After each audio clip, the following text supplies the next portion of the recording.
Hey guys, so today I thought I would talk about how vet students study anatomy in vet school. I feel like it's kind of the class that everyone always wonders how professional students study for that. How do you do that? How do you do that? What the hell is going on? Whether you're on the human medicine side of things or you're in vet school, I feel like that's the class that most people are kind of interested in. It tends to be known as one of the harder classes too that you spend the most time in. So for all of you guys out there who are either thinking about veterinary medicine or maybe you're in college now or getting ready to apply to vet school, I thought I would take the time to kind of tell you guys what you have to look forward to and expect when you're studying anatomy in vet school. So one thing that I think is important to let everyone know that everyone always seems to have questions on is people always wonder, what are the animals that we study in anatomy lab? Like, what are the cadavers that we're using? And for us, the way we do it at my school, at the University of Florida, is all of our cadavers are dogs. So, we're not dissecting, anything weird, like at the same time, like we're not doing dogs, cats, and horses all in one day or any exotics or anything like that. Everyone has a dog cadaver that they're assigned to, and that's the same cadaver that you work on throughout the whole semester. And for us, the way we do it at our school is our first fall semester is dedicated to small animal anatomy. So for instance, this whole first fall semester of our first year of vet school, we're strictly working on the dog cadaver. And then in the spring semester of our first year, we all get a horse cadaver. So then we'll do our large animal part of anatomy. I think we cover cows as well in that section. So all of our cadavers are dogs. That is the cadaver you will have when you go to vet school. When you have your first anatomy section, everyone will have a dog. I think the breeds tend to vary like a little bit. Like they are a medium-sized breed, so like no one's gonna get stuck like trying to do anatomy lab on a Chihuahua or a Dachshund. Like people always wonder that too, if like the breeds are drastically different. They try to get medium-sized dogs. One of my classmates has a German Shepherd. A lot of people maybe have like pit bulls or like boxers, just kind of different mixed breed dogs that are like of a good medium size, so it's easy to do the dissection. And the way the anatomy lab kind of goes for us is we go by different body parts. So for instance, the first part that we did is we start with the forelimb, and then after the forelimb we move to the hind limb, and then after the hind limb we do the thoracic region, and you just kind of go body section by body section. Some schools might do the sections differently, but that's the order that we've done it so far for our school. And then so what you do as you're preparing for anatomy lab is, for us, what we do is the anatomy professor will release videos, and we watch those videos because the professor will, on his own cadaver in the video, he points out structures that we have to know. He goes over tips for the dissection, for how we should be dissecting, kind of tips and tricks that he'll kind of give you like along the way to make it a little bit easier for you. And then what I usually do is I take notes on that video. And then after I'm done watching the video, I'll usually go and read any kind of like assigned textbook pages that might help. Sometimes I take screenshots of the instructional video and label what the structures are. And it's really good to just do a lot of prep work like ahead of time, do whatever you need to do, because if you don't do any prep work and you go into the lab, you're just going to be lost if you don't already have an idea of what you're looking at. So it's always a good idea to watch any supplemental videos and really just have a basic understanding of what you're going to be doing and what structures you're going to be looking at, because it'll just make your time in the lab a lot easier. And so then what you do is on your assigned lab day, whenever that is, you actually go into the lab area at school. And for us, they're very strict, I guess, about who has access to the anatomy lab. So as students, we all have these ID badges, and so to get into the anatomy lab, you have to scan your badge on the door, which gets you into the lab. And I really like our anatomy lab. I think it's one of the coolest rooms that we get to be in our first year.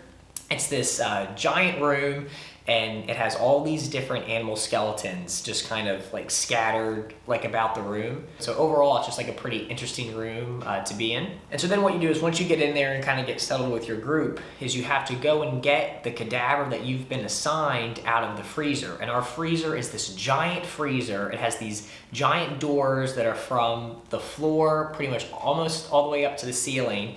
And you go in the freezer and you get the cadaver that you've been assigned. And how they're stored is they just put the cadavers on sort of like these big metal stretchers slash gurneys. And so the dogs are on these gurneys, and so you have to wheel the gurney out.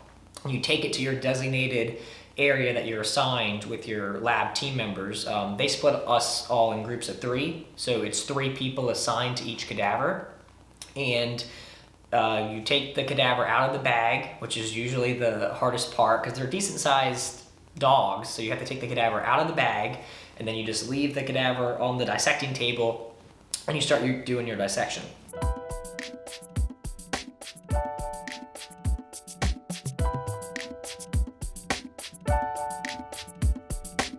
And then once you start the dissection, it really depends how long you're in there for. For us, we're usually in there about 3 to 4 hours at a time because you do cover a good chunk of information, but the amount of time you're in there really does just vary on how long the dissection is and how much information you have to cover. And honestly, if you have an exam for another class coming up, because usually if that's the case, sometimes people won't stay the whole time because you don't have to. Like, you have to get the dissection done and you have to accomplish everything you're supposed to in that lab. But some people will try to finish as quick as possible if they need to go study for another test. But usually on average, if there's nothing else going on, you can expect that to be one of your longer classes. You will be in there for anywhere from 2, 3 to 4 hours, really dissecting out your dog, cleaning all the fat and the fascia off so that you can really make sure you can see each individual structure. Oh boy, I gotta tell you, that sounds awful. And then once you've pretty much identified everything, you just put the cadaver back in the bag, you wheel the whole gurney back into the giant freezer, and you put it in its designated area, and then you leave, and that's pretty much it.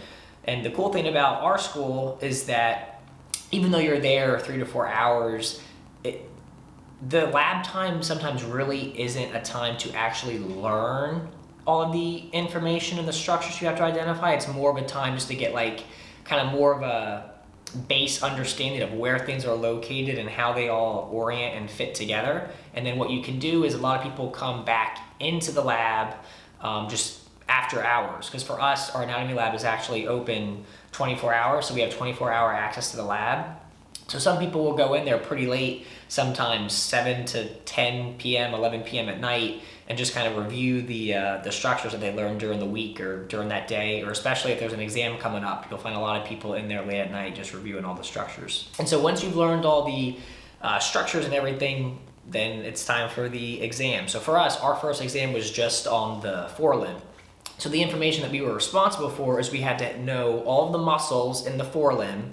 We had to know the origins and insertions for those muscles. We had to know all of the arterial blood supply for those muscles, so the names of the arteries. We had to know which arteries supplied which specific muscles. We have to know which nerves innervate which muscles. So you can see that all in all, it becomes a lot of information to memorize. The kind of analogy that a lot of people use is it's almost like memorizing a topographical map of a country and having to memorize all the different cities, all the different towns, all the different street names, and how those different street names link up to each other. That's kind of what studying anatomy is like, because you have to know all the different artery and vein tracks. You have to know all the branches off of those tracks. You have to know which muscles they go to. So over time, it can be quite a bit of information. And the thing that's difficult too is that there'll be a decent amount of variation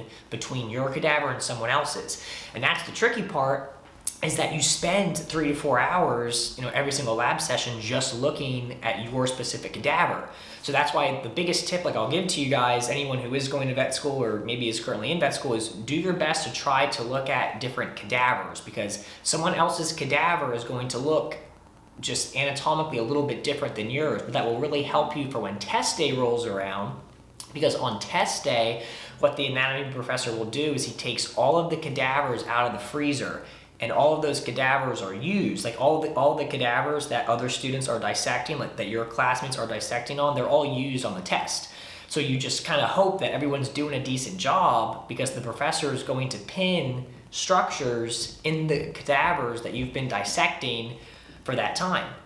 So what'll happen is he'll put all the cadavers out around the room, and the professor will put little pins, usually with a number on it, to denote the number of the question. So he puts pins in all of the structures in the cadavers that he thinks are the best, that he thinks we should be able to identify in this particular cadaver. So he puts all the pins in, and then what you do is on exam day, everyone goes into the anatomy lab room and you just pick a station to start at. So like maybe I'll pick a station and I start at question number 5. So I look at the pin for question number 5 in the dog, and then you write down, you know, what structure you think that pin is in. And then you go to the next station, which might be a different cadaver, and the pin is in a different spot. And maybe that pin is in an artery instead of a muscle. So now you have to say or write down what artery you think that pin is in. And you basically do that all the way around the room for however many questions it is, and that's your exam. And at our school, we call them practicals. So that's the practical portion. And then sometimes we'll also have a written portion, which is just a straight multiple choice, usually about 20 questions, where it can be just any random question about anything that we've learned in the past couple of weeks.